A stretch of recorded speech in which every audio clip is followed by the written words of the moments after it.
میٹھا در میں ایک اور شمشو نامی شخص ہوا کرتا تھا، اس کا شادی دفتر تھا، کیا آپ اس کو جانتے ہیں؟ وہ بے ساختہ بولا، وہ شمشو تو کھارا در میں ہوتا تھا۔ اس کا مطلب ہے آپ اسے جانتے ہیں؟ میرا مطلب ہے وہ گڑبڑا گیا۔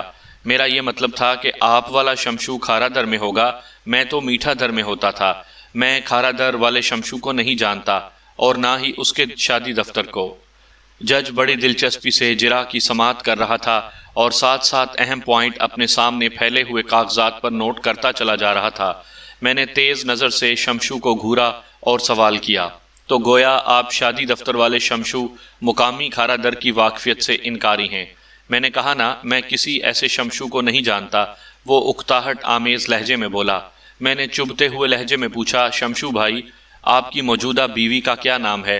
موجودہ؟ کیا مطلب؟ وہ اس طرح اچھلا جیسے کسی زہریلے کیڑے نے اسے ڈنک مار دیا ہو۔ آپ کیسی باتیں کر رہے ہیں؟ میری تو صرف ایک ہی بیوی ہے۔ چلیں اسی ایک اکلوتی بیوی کا نام بتا دیں۔ اس کا نام افشاں ہے، وہ بکھرے ہوئے لہجے میں بولا۔ جھوٹ بولتے ہوئے آپ کو شرم آنا چاہیے شمشو میاں، میں نے زہر خند لہجے میں کہا۔ کیسا جھوٹ؟ وہ ڈھٹائی سے بولا۔ اس موقع پر وکیل صفائی نے اپنے موکل کو سہارا دینا ضروری سمجھا، جلدی سے بولا، آبجیکشن یور آنر، میرے فاضل دوست راستے سے ہٹ رہے ہیں۔ زیر سماعت مقدمے سے میرے موکل کی بیوی کا کیا تعلق ہے؟ جج نے وضاحت طلب نظر سے مجھے دیکھا۔ میں نے کہا، جناب اعلیٰ، ملزم شمشو بھائی کی بیوی اور موجودہ کیس میں بہت گہرا تعلق ہے، خصوصاً ان کی موجودہ بیوی۔ اس لیے میں معزز عدالت سے استدعا کروں گا کہ ملزم کو جواب دینے کی تاکید کی جائے۔ جج نے حیرت سے مجھے دیکھا اور پوچھا، یہ موجودہ بیوی کا کیا چکر ہے بیگ صاحب؟ یہ چکر بھی میں ابھی بیان کروں گا، میں نے مؤدب لہجے میں کہا۔ پہلے ملزم سے میرے سوال کا جواب لیں۔ جج نے شمشو بھائی کو جواب دینے کی ہدایت کی، پھر میری جانب دیکھتے ہوئے کہا، آپ جرح جاری رکھیں بیگ صاحب۔ میں نے کٹہرے میں کھڑے شمشو سے کہا، آپ نے ابھی تھوڑی دیر پہلے معزز عدالت کے سامنے بتایا ہے کہ آپ کی بیوی کا نام افشاں ہے۔ میں یہ بات ثابت کر سکتا ہوں کہ آپ نے صریحاً دروغ گوئی سے کام لیا ہے۔ آپ نے ایسا کیوں کیا؟ میں نے کوئی جھوٹ نہیں بولا، وہ منمنایا۔ تو اس کا مطلب ہے آپ کی بیوی کا نام افشاں ہے؟ جی بالکل۔ شمشو میاں، میں نے اسے تیز نظر سے گھورا، افشاں آج سے 3 سال پہلے آپ کی بیوی ہوا کرتی تھی۔ آپ نے 3 سال قبل اسے طلاق دے دی تھی۔ ایک گھریلو شریف، آپ کے 2 بچوں کی ماں اور متعلقہ عورت کو بڑی ڈھٹائی سے اپنی بیوی گردانتے ہوئے آپ کو ذرا بھی ندامت محسوس نہیں ہو رہی؟ غیر ارادی طور پر وہ کٹہرے کے فرش کو گھورنے لگا۔ میں نے وکیل صفائی کی جانب دیکھتے ہوئے کہا، میرے فاضل دوست، آپ نے ابھی کچھ دیر پہلے یہ اعتراض اٹھایا تھا کہ میں آپ کے موکل کی بیوی کا ذکر بیچ میں لا کر معزز عدالت کا وقت برباد کر رہا ہوں۔ ایسا ہرگز نہیں ہے۔ میں ایک لمحے کو سانس لینے کے لیے رکا، پھر سلسلہ کلام جاری رکھتے ہوئے کہا، my dear defence counsellor, for your kind information, میں یہ ضرور کہوں گا کہ آپ کا موکل دروغ گو درجہ اول ہے۔ افشاں ماضی میں اس کی بیوی ہوا کرتی تھی، جسے 3 سال پہلے اس نے طلاق دے دی۔ طلاق کی وجہ ایک خوبرو اور نوجوان لڑکی نائلہ تھی، جو آپ کے موکل کے شادی دفتر میں ملازمت کی غرض سے آئی تھی۔ شمشو صاحب نے 18 سالہ نائلہ کو اپنانے کی غرض سے سیدھی سادی عورت افشاں کو طلاق دے دی اور خود کھارا در کو خیر بات کہہ کر گارڈن ایسٹ میں آ بسا۔ ایک لمحے کے توقف سے میں نے اضافہ کیا، آپ کو یہ جان کر حیرت ہوگی کہ نائلہ نامی وہی لڑکی اب افسانہ کا نام اختیار کر چکی ہے، جو کہ قانونی اور معاشرتی لحاظ سے شمشو صاحب کی دوسری بیوی ہے۔ یہ الگ بات ہے کہ دفتر کے لوگ افسانہ کو صرف ایک ملازمہ سمجھتے ہیں، اور میرے موکل کو پھانسنے کے لیے ملزم شمشو بھائی نے افسانہ کو اپنی چھوٹی بہن ظاہر کیا۔ میں نے بات ختم کی تو وکیل صفائی نے ٹوٹے پھوٹے لہجے میں سوال کیا، اس دلچسپ کہانی کو ثابت کرنے کے لیے بھی کچھ ہے آپ کے پاس؟ میں نے کہا، شمشو صاحب کٹہرے میں موجود ہیں، ان سے پوچھا جا سکتا ہے، اور اگر یہ زبان نہ کھولنا چاہیں تو میں افشاں کو بطور گواہ معزز عدالت کے سامنے پیش کر سکتا ہوں۔ وکیل صفائی معاندانہ نظر سے مجھے تکنے لگا۔ میں نے جج کو مخاطب کرتے ہوئے کہنا شروع کیا، جناب اعلیٰ، معزز عدالت کے حکم پر میں متعلقہ افشاں بیگم کو کسی بھی وقت عدالت میں پیش کر سکتا ہوں، اور کھارا در کے 2-4 ایسے رہائشیوں کو بھی جو یہ گواہی دے سکیں کہ شمشو بھائی پہلے کھارا در میں شادی دفتر چلایا کرتے تھے۔ افسانہ کی حقیقت کو جاننے کے لیے اس پر کی گئی جرح کے اختتامی حصے کو بھی دیکھا جا سکتا ہے۔ جب اس نے خود کو نائلہ کے نام سے پکارے جانے پر کوئی اعتراض نہیں کیا۔ اس کے علاوہ وہ اپنے بیان میں اعتراف کر چکی ہیں کہ وہ شادی سے پہلے کھارا در میں رہتی تھیں۔ بعد ازاں انہوں نے اپنی شادی کے ذکر کو گول کر دیا۔ شمشو اور افسانہ میاں بیوی نے ملی بھگت سے میرے موکل کو فلیٹ دلوانے کا جھانسا دے کر اپنے جال میں پھانسا اور اس سے ایک تگڑی رقم اینٹھ لی۔ یہ سراسر ظلم اور زیادتی کے زمرے میں شمار ہوتا ہے جناب اعلیٰ۔ جج بڑی توجہ اور دلچسپی سے میرا بیان سن رہا تھا۔ میں نے بات ختم کی تو وکیل صفائی نے اپنی فیس حلال کرنے کے لیے کمزور لہجے میں مجھے کچھ یاد دلانے کی کوشش کی۔ میرے فاضل دوست، آپ کے موکل کیسر محمود کا دعویٰ ہے کہ میرے موکل شمشو بھائی نے اسے جھانسا دے کر کچھ رقم ہتھیا لی ہے۔ وکیل استغاثہ ہونے کے ناطے آپ کو چاہیے کہ آپ دعوے کے حق میں اور اسے سچا ثابت کرنے کے لیے کوئی ٹھوس ثبوت مہیا کرتے، مگر لگتا ہے آپ گڑے مردے اکھاڑنے کے سوا کچھ کرنا نہیں چاہتے۔ Thank you for this reminds, میں نے زیر لب مسکراتے ہوئے کہا۔ اب میں اسی طرف آتا ہوں۔ آپ خاطر جمع رکھیں، اس کیس کا کوئی بھی پہلو، کوئی بھی زاویہ تشنا نہیں رہے گا۔ پھر میں ایکیوزڈ باکس میں کھڑے ملزم شمشو بھائی کی طرف متوجہ ہو گیا۔ شمشو بھائی، کیا یہ سچ ہے کہ آپ نے میرے موکل کو فلیٹ دلوانے کا جھانسا دے کر اس سے ایک موٹی رقم ٹھگ لی ہے؟ یہ قطعاً سچ نہیں بلکہ ایک بہت بڑا جھوٹ ہے۔ میرے موکل کے پاس رقم کی ادائیگی کی جو رسید موجود ہے وہ رسید جعلی ہے۔ میں نے کہا، کیا کیسر محمود کے پاس آپ کا دیا ہوا قبضہ لیٹر بھی جعلی ہے؟ جی ہاں، وہ اس کا خود تیار کردہ ہے۔ آپ کو اتوار کا دن بہت پسند کیوں ہے؟ میں نے تیکھے لہجے میں سوال کیا، خصوصاً قبضہ دینے کے حوالے سے۔ آپ کہنا کیا چاہتے ہیں؟ اس نے الٹا مجھ سے سوال کر دیا۔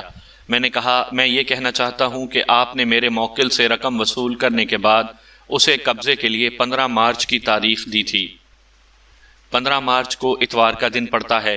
اسی طرح جب آپ نے کیسر کو دوبارہ قبضے کی تاریخ دی تو وہ 5 اپریل تھی، یعنی پھر وہی اتوار کا دن۔ اس کی کوئی خاص تکنیکی وجہ ہے؟ دیکھیں جناب، وہ سنبھل کر کھڑا ہوا، پھر برہمی سے بولا، میں آپ کو پہلے بھی بتا چکا ہوں کہ رقم کی وصولی اور قبضہ وغیرہ سے متعلق جتنی بھی باتیں ہیں وہ آپ کے موکل نے خود گھڑی ہے، حقیقت سے ان کا دور کا بھی واسطہ نہیں ہے۔ میں نے کہا، مگر رقم کی وصولی کے بعد آپ نے باقاعدہ رسید دی تھی، اس کے بعد آپ نے قبضہ لیٹر جاری کیا، بعد ازاں اس قبضہ لیٹر کو منسوخ کر کے ایک نیا کنفرم قبضہ لیٹر جاری کیا، یہ سب کیا تھا؟ میں کہہ چکا ہوں کہ یہ تمام دستاویزات جعلی اور نقلی ہیں، وہ کمال ڈھٹائی کا مظاہرہ کرتے ہوئے بولا۔ میں نے کھنکار کر گلا صاف کیا اور ایک آزمودہ نفسیاتی حربہ استعمال کرنے کا فیصلہ کیا، مگر اس سے پہلے ایک ضمنی سوال ضروری تھا۔ میں نے شمشو کو مخاطب کرتے ہوئے کہا، شمشو صاحب، میرے موکل نے مجھے بتایا ہے کہ مبینہ فلیٹ کی مرمت وغیرہ کے ضمن میں آپ نے اس سے ایک اچھی خاصی رقم وصول کی تھی، جس کی کوئی رسید بھی دینا آپ کو گوارا نہ ہوا۔ اس کی کوئی خاص وجہ؟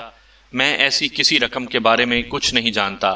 آپ کے جاری کردہ کنفرم قبضہ لیٹر میں اس سوال کا سراغ ملتا ہے۔ میں نے ٹٹولنے والی نظر سے اسے دیکھا اور کہا، جہاں آپ نے دگنی رقم واپس کرنے کا وعدہ کیا ہے، اس بارے میں آپ کیا کہیں گے؟ میں بوگس قبضہ لیٹر، نقلی رسید اور فرضی رقم کے بارے میں کچھ نہیں کہہ سکتا، وہ بے پرواہی سے بولا۔ میرے موکل کا کہنا ہے کہ اس نے مبینہ فلیٹ کی مرمت اور آرائش و زیبائش کے لیے آپ کو 50,000 روپے ادا کیے تھے۔ میں نے قطعی لہجے میں کہا، وہ بکواس کرتا ہے۔ وہ پھٹ پڑا، میں نے تو صرف 28,000 روپے۔ یکلخت اس کی زبان کو بریک لگ گئے اور وہ ہراساں نظر سے کبھی جج کو اور کبھی وکیل صفائی کی طرف دیکھنے لگا۔ میں نے اس کے ادھورے جملے کو مکمل کرتے ہوئے کہا، ہی لیے تھے۔ 50,000 والی بات بالکل غلط ہے۔ میں نے ایک لمحے کو رک کر شمشو کے چہرے کا جائزہ لیا اور طنزیہ لہجے میں کہا، شمشو صاحب، آپ یہی کہنے جا رہے تھے نا؟ میں وہ لرزیدہ لہجے میں رک رک کر بولا، میں نے کوئی پیسہ نہیں لیا آپ کے موکل سے، نہ 28,000 نہ 50,000۔ میں نے لوہا گرم کر دیا تھا اور حالات کو اپنی موافقت میں موڑنے کے لیے تواتر سے چوٹیں لگانا ضروری تھا۔ میں نے قدرے تیز اور سخت لہجے میں پوچھا، شمشو بھائی، آپ کا اکاؤنٹ کس بینک میں ہے؟ حبیب بینک میں، اس نے جواب دیا۔ کون سی برانچ؟ اس نے برانچ بتا دی اور خاموش نظر سے مجھے دیکھنے لگا۔ اکاؤنٹ نمبر بتائیں گے؟ نہیں، وہ نفی میں سر ہلاتے ہوئے قطعیت سے بولا، یہ میرا ذاتی معاملہ ہے، میں آپ کو اپنا بینک اکاؤنٹ نمبر کیوں بتاؤں؟ میں نے کہا مجھے معلوم تھا آپ یہی جواب دیں گے، اسی لیے میں نے حفظ ما تقدم کے طور پر آپ کا بینک اکاؤنٹ نمبر معلوم کر لیا ہے۔ وہ پھٹی پھٹی غصہ آمیز آنکھوں سے مجھے دیکھنے لگا۔ میں نے حملہ جاری رکھا، شمشو بھائی، حبیب بینک کی برانچ میں آپ کا اکاؤنٹ نمبر 127958 ہے، کیا میں غلط کہہ رہا ہوں؟ آپ وکیل نہیں، بہت بڑے بدماش ہیں، وہ نفرت آمیز لہجے میں بولا۔ جج نے فوراً سخت الفاظ میں اسے تنبیہ کی، مسٹر شمشو، عدالت کے وقار کا خیال رکھو ورنہ نازیبا الفاظ کے استعمال پر تمہیں توہین عدالت کے الزام میں جیل بھی بھیجا جا سکتا ہے۔ پھر جج نے مجھے مخاطب کیا، بیگ صاحب پلیز پروسیڈ۔ میں نے اپنی توپوں کا رخ شمشو کی جانب موڑ دیا۔ شمشو بھائی، 21 فروری بروز ہفتہ آپ کے اکاؤنٹ نمبر 127958 میں 80,000 روپے کا ایک چیک جمع کروایا گیا۔ مذکورہ کراس چیک کا نمبر 01010047 ہے، جو نیشنل پبلک کی برانچ کے ایک اکاؤنٹ نمبر 53209 کے ہولڈر مسٹر کیسر محمود کا جاری کردہ تھا۔ متذکرہ کراس چیک پر اکاؤنٹ ہولڈر کیسر محمود یعنی میرے موکل کے دستخط بھی موجود تھے۔ آپ اس سلسلے میں معزز عدالت کو کچھ بتانا پسند کریں گے؟ ایک لمحے کو مجھے یوں محسوس ہوا جیسے شمشو کٹہرے میں نہیں بلکہ کسی آہنی پنجرے میں بند ایک خونخوار جانور ہو جو کسی بھی پل مجھ پر جست کر کے مجھے بھنبوڑ ڈالنا چاہتا ہو۔ لیکن اس نے بہت ضبط کا مظاہرہ کیا۔ وہ جب بولا تو اس کا لہجہ خاصا جھلایا ہوا تھا، تاہم اس کی ڈھٹائی قابل دید تھی۔ میرے اکاؤنٹ میں ایسا کوئی کراس چیک جمع نہیں کرایا گیا۔ وکیل صفائی نے حق وکالت ادا کرتے ہوئے مجھ سے استفسار کیا، میرے فاضل دوست، آپ نے میرے موکل کے اکاؤنٹ اور کراس چیک مالیتی 80,000 روپے کے حوالے سے جو دعویٰ کیا ہے اس وثوق کو ثابت کرنے کے لیے آپ کے پاس کوئی ثبوت موجود بھی ہے؟ بہت جاندار ثبوت ہے میرے فاضل دوست، میں نے زیر لب مسکراتے ہوئے کہا، پھر اپنی فائلوں کی جانب بڑھ گیا۔ میرے موکل کیسر محمود نے اس معاملے میں صرف ایک ہی عقل مندی کا ثبوت دیا تھا، یعنی 80,000 روپے کی ادائیگی بذریعہ کراس چیک۔ وہی ثبوت اس نے مجھے فراہم بھی کر دیا تھا۔ میں نے اس سے حاصل شدہ معلومات کی روشنی میں اپنے مخصوص ذرائع استعمال کر کے شمشو بھائی کے بینک اکاؤنٹ واقع حبیب بینک لمیٹڈ کا تازہ ترین اسٹیٹمنٹ حاصل کر لیا تھا، اور اس وقت وہی میرے کام آ رہا تھا جو اس مقدمے میں استغاثہ کے لیے ٹرمپ کارڈ کی حیثیت رکھتا تھا۔ میں نے اپنی فائل سے بینک اسٹیٹمنٹ کی 3 کاپیاں نکال کر فاتحانہ نظر سے وکیل صفائی کی طرف دیکھا، پھر ایک کاپی کرسی انصاف پر براجمان محترم شخصیت کی طرف بڑھاتے ہوئے کہا، جناب اعلیٰ، آپ اس ثبوت کا مطالعہ کر سکتے ہیں۔ دوسری کاپی میں نے وکیل صفائی کو دیتے ہوئے کہا، آپ بھی اپنے مطلوبہ ثبوت کا جائزہ لے سکتے ہیں۔ آپ کی تسلی کے لیے میرے خیال میں یہ کاغذ کا صفحہ کافی ثبوت ہوگا۔ اس کے بعد میں کٹہرے میں کھڑے بلکہ چوبی ریلنگ کا سہارا لیے پزمردہ شمشو بھائی کی جانب بڑھا اور تیسری کاپی اسے تھما دی۔ پھر میں نے طنزیہ لہجے میں کہا، شمشو بھائی، اس اسٹیٹمنٹ کو دیکھ کر آپ کے فراڈ کے غبارے کی ساری ہوا ہو جائے گی۔ شمشو نے خالی آنکھوں سے مجھے دیکھا اور کپ کپاتے ہوئے ہاتھوں سے وہ اسٹیٹمنٹ تھاما، پھر ایک سرسری سی نگاہ اس پر ڈالنے کے بعد وہ میری طرف دیکھنے لگا۔ اس وقت اس کے چہرے پر خوف و ہراس کے گہرے بادل چھائے ہوئے تھے۔ اسی دوران میں اس کے ہاتھ میں پکڑا ہوا بینک اسٹیٹمنٹ چھوٹ گیا اور تھوڑی دیر فضا میں ڈولنے کے بعد زمین بوس ہو گیا۔ شمشو نے جھک کر اس موذی کاغذ کو اٹھانے کی کوشش نہیں کی بلکہ آنکھیں بند کر کے کٹہرے کی منڈیر پر سر ٹکا دیا۔ جج نے اس دوران میں اسٹیٹمنٹ کا باریک بینی سے جائزہ لے لیا تھا۔ اس نے وکیل صفائی کو مخاطب کیا، وکیل صاحب، موجودہ صورتحال میں آپ کچھ کہنا چاہیں گے؟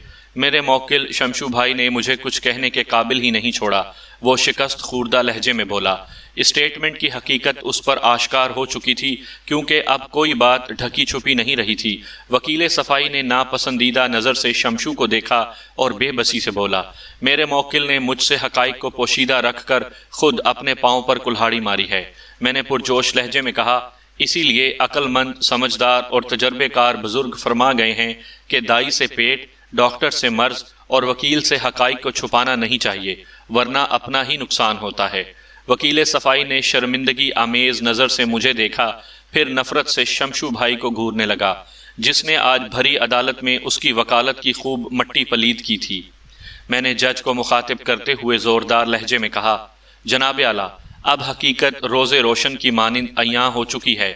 اس کیس میں کوئی بات مبہم، کوئی گوشہ تشنا، کوئی زاویہ نامکمل اور کوئی سوال اب سوال نہیں رہا، بلکہ ہر بات واضح، ہر گوشہ سیراب، ہر زاویہ مکمل اور ہر چھوٹا بڑا سوال اپنا مدلل جواب حاصل کر چکا ہے۔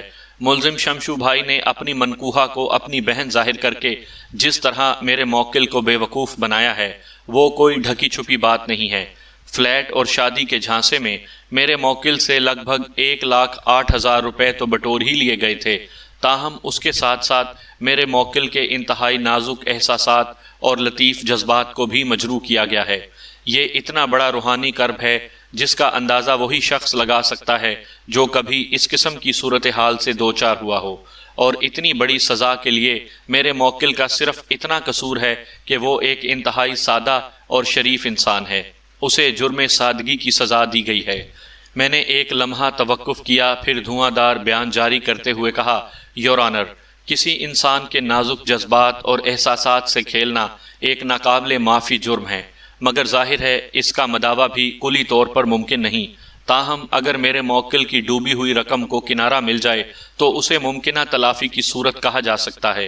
جناب اعلیٰ، ملزم کے بینک اکاؤنٹ کا تازہ ترین اسٹیٹمنٹ معزز عدالت کی خدمت عالیہ میں پیش کیا جا چکا ہے، جس کے مطابق اس وقت ملزم کے اکاؤنٹ میں 6.25 لاکھ روپے موجود ہیں۔ اس لیے کورٹ سے میں درخواست کروں گا کہ وہ میرے موکل کو اس کا جائز حق دلا کر انصاف کے تقاضے پورے کرے۔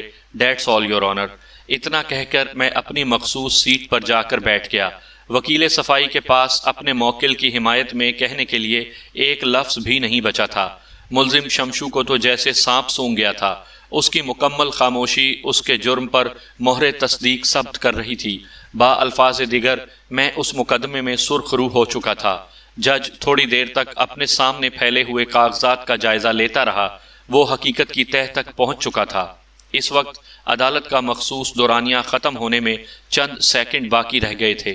جج نے دیوار گیر کلاک پر نظر ڈالی اور فیصلے کی تاریخ دے کر عدالت برخاست کرنے کا اعلان کر دیا۔ یہ بتانے کی ضرورت نہیں کہ آئندہ پیشی پر جج نے کیسر محمود کے حق میں فیصلہ سناتے ہوئے مدعی علیہ شمس الدین عرف شمشو کے خلاف مطلوبہ رقم کی ڈگری جاری کر دی تھی۔ کیسر اس موقع پر اتنا خوش تھا کہ بیان سے باہر ہے۔ کیسر کی یہ خوشی میری کامیابی کی مرہون منت تھی، اور میری کامیابی میں میری پیشہ ورانہ صلاحیتوں کے ساتھ ساتھ کیسر جیسے سیدھے اور سادہ دل انسان کی پرخلوص دعاؤں کا بھی بڑا حصہ ہے۔